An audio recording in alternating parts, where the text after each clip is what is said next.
Talking about equality, I would rather think it from the prism of thought that it's not about value, because if you're looking at value, women bring tremendous amount of value. Men bring tremendous amount of value. To each his own, right? But I'm talking about, you see the feminism that is going on, the social ideology that has been spearheaded, that is going on about equality between a man and a woman, which we have seen the resultant effect. On that premise of thought, general equality in the marketplace, in the workplace, then at home, which is where it is the capital thing, do you think that a man is equal to a woman or a woman equal to a man? Not from the size of creation. You have separated the question into two parts. Mm-hmm. Angela Merkel of Germany Mm-hmm. was such a good chancellor that when she left office, Mm-hmm. the German community decided to clap for 6 minutes for her at an agreed time. She had a husband. As a chancellor, she had exceeded what her husband has achieved. But being married to that man, answering the name of the man, her achievement is also the achievement of the husband. For the husband to have enough common sense and value to marry her makes him a good man. For the man not to have caused any scandal, it makes him a man that should be respected. Any known scandal is a man that should be respected. So if you take Golda Meir, the prime minister in Israel at one time, who fought the Yom Kippur War, I think, with several Arab nations, and they won. You could compare him with Ben Gurion, the founder of the first prime minister of the Israeli state. Yeah. So in terms of functionality, outside marriage, men and women are equal. But when it comes to marriage, there is an organogram. The organogram is for functionality and for excellence. The functionality in marriage, God is supreme. The man is representing him as a king and a priest, and the wife is like the body of the man that has to be catered for, loved, and treated with respect. Okay, so in the organogram of marriage, you get the man God, is at a higher pedestal. God, man, then the woman. Woman.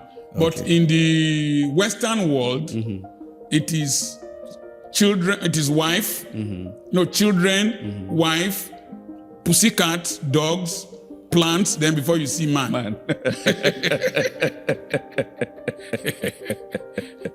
So, but let me also tell you, if you want to be a feminist and you don't want to be under a man, don't marry. The best feminists should be the best wives. Knowing, the Bible says a wise woman builds his house. It says a woman of virtue is an investor, does this, does that. So if you are promoting the values of womanhood, you should be the best wife. But the interpretation of feminism is just wokeness, not actually feminine energy. The resultant effect is a lot of divorce that have taken place. Yes. So I don't support feminism in that aspect. Of wokeness. I was a guest speaker. Total Energy, Total EP invited me to speak to women from their areas of operation in Rivers and Akwa Ibom State in Port Harcourt during one Women's Day celebration. The theme was, I choose to challenge. I told them that I choose to challenge is not to confront men, like the British police have said that Nigerian women should stop reporting their husbands. You understand? So I choose to challenge is that I choose to challenge things that are detrimental to myself and to my children and to society. And I gave an example of my mother-in-law. When my father-in-law died, I had not known my wife. She was just entering class 2. And she stopped school because of the death of the father.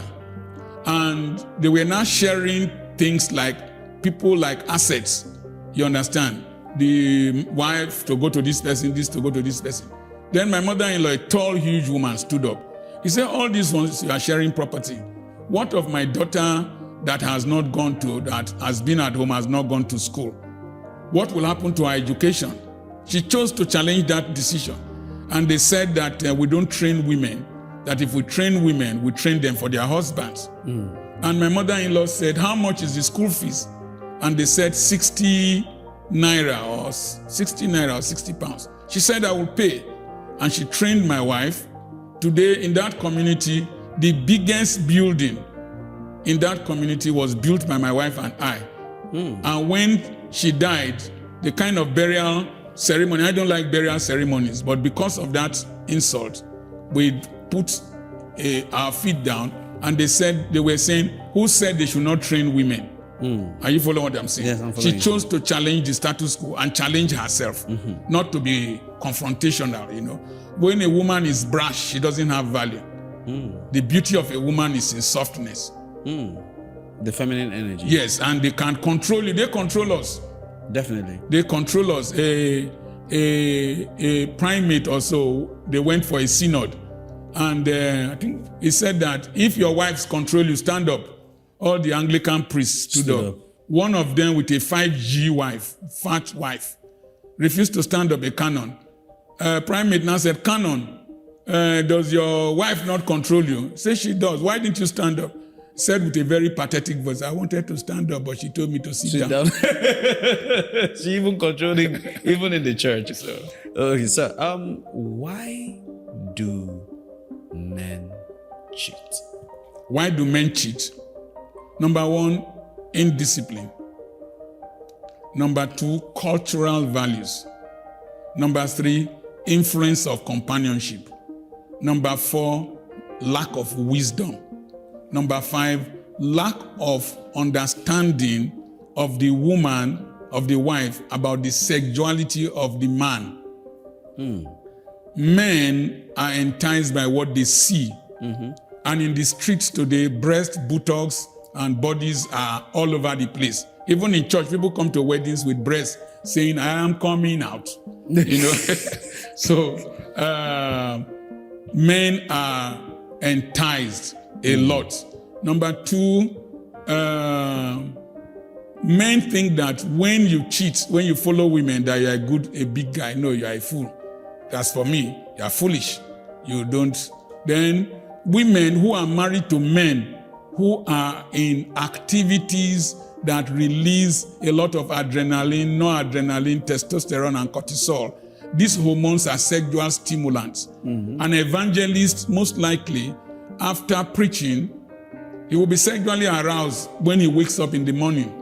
Because he's an active person. Yes. Trailer drivers, soldiers, and all that are into activities that generate hormones, sexual stimulating hormones, they are male hormones, are more sexually active.